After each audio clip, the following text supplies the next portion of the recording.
Hi అండి, అందరికీ నమస్కారం. నవనీత ఒక మంచి ప్రేమ కథ రెండవ భాగం చూద్దాం. వెంటనే బ్యాచిలర్ ఆఫ్ ఎడ్యుకేషన్లో జాయిన్ అయ్యాను. నా అదృష్టం కొద్దీ నా చదువు కంప్లీట్ అయ్యేసరికి గవర్నమెంట్ టీచర్ పోస్ట్ నోటిఫికేషన్ వచ్చింది. చాలా కష్టపడి చదివి టీచర్ పోస్ట్ సంపాదించాను. నన్ను నేనే నమ్మలేని పరిస్థితి. డిగ్రీ కూడా పాస్ మార్కులతో బయటపడే నేను ఫస్ట్ క్లాస్లో పాస్ అయ్యాను. మరియు ఇప్పుడు ఒక ప్రభుత్వ ఉద్యోగం కూడా సంపాదించానంటే దానికి కారణం నవనీత. నాతో పాటు నా తల్లిదండ్రులు కూడా చాలా సంతోషించారు. ఇక నా ఇద్దరి చెల్లెళ్ళ బాధ్యత నేను తీసుకోవచ్చు. నా తండ్రికి సంపాదనలో తోడుగా ఉండొచ్చు అని ఇంట్లో అందరం చాలా సంతోషంగా ఉన్నాము.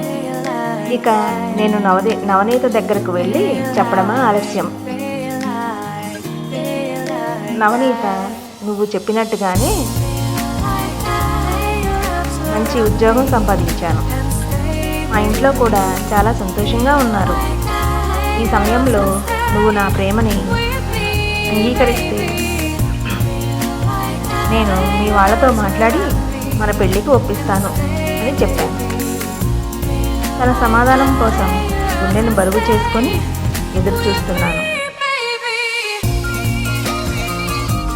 Please like, share, subscribe. కాసేపు మౌనం తర్వాత, చూడు ఆనంద్, తాను నన్ను మొదటిసారి పేరు పెట్టి పిలిచింది. నేను చెప్పేది జాగ్రత్తగా విను. నన్ను అర్థం చేసుకోవడానికి ప్రయత్నించు. మా ఇంట్లో ఈ ప్రేమ పెళ్ళి అంటే ఒప్పుకోరు. నేను నా తల్లిదండ్రులను బాధ పెట్టలేను. నీకు నేను అలా చెప్తూ వచ్చినందుకు కూడా కారణం ఉంది. Please like, share, subscribe. ఆ కారణం మా అన్నయ్య. అనంటే ఇంట్లో అందరికీ ప్రాణం. ఎదిగిన కొడుకు ఇంటి మరియు నా పెళ్లి బాధ్యతలు తీసుకుంటాడు అని నా తల్లిదండ్రులు ఎదురు చూస్తున్న సమయంలో ఒక అమ్మాయిని ప్రేమించాడు. ఆ అమ్మాయిని మా అన్నయ్య ప్రేమని నిరాకరించింది. ఆ బాధతో మరియు ఆవేశంతో ఏమీ ఆలోచించకుండా మా అన్నయ్య ఆత్మహత్య చేసుకొని చనిపోయాడు అని ఏడుస్తూ చెప్పింది. ఒకవేళ నేను ఆ రోజే నీకు ఈ ప్రేమ లాంటివి వద్దు, వదిలేయి అని చెప్పి ఉంటే నువ్వు ఏమైపోతావో అని ఆలోచించాను. ఒక మంచి స్నేహితురాలుగా నీకు సలహాలు ఇస్తూ వచ్చాను. నా మాటలతో నిన్ను ఇబ్బంది పెడుతున్నాను, నీలో ఆశలు పెంచుతున్నాను అని నాకు తెలుసు. నిజం తెలిసాక నువ్వు బాధపడతావని కూడా తెలుసు. కానీ బాధ కంటే ప్రాణం విలువైంది కదా.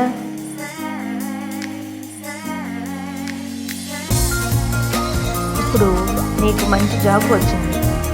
నీ కుటుంబ సభ్యులంతా ఎంతో ఆనందంగా ఉన్నారు. నువ్వు వాళ్లకు అండగా ఉండాలి. నీ మంచి మనసుకు తగిన అమ్మాయి తప్పకుండా దొరుకుతుంది అని చెప్పి అక్కడి నుండి వెళ్ళిపోయింది. ఇదంతా విన్న నేను కంటి నుండి వస్తున్న నీటిని తుడుచుకొని మౌనంగా ఉండిపోయాను. Please like, share, subscribe. ఆ రోజంతా ఆలోచించాను. అప్పటి వరకు నవనీత కేవలం నాకు ఒక ప్రేమికురాలు. కానీ ఇప్పటి నుండి నాకు తను దేవత. నిజంగా తాను నన్ను ఎప్పుడో వదిలేసి ఉంటే నేను ఇప్పుడు ఇలాంటి మంచి పరిస్థితుల్లో ఉండకపోయేవాడిని. నిజానికి అప్పుడున్న ప్రేమ పిచ్చిలో ప్రాణాలతో కూడా ఉండేవాడిని కాదేమో.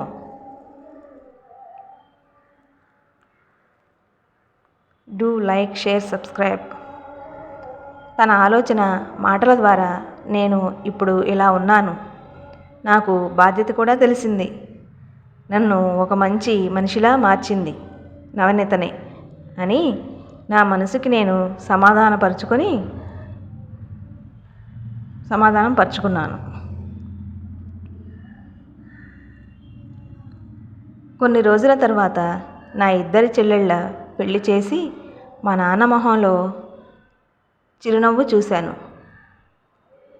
మా అమ్మ తనకు నచ్చిన అమ్మాయిని చూసి నాకు పెళ్లి చేసింది. తానే నా జీవితంలోకి వచ్చిన నా అర్ధాంగి స్నేహ.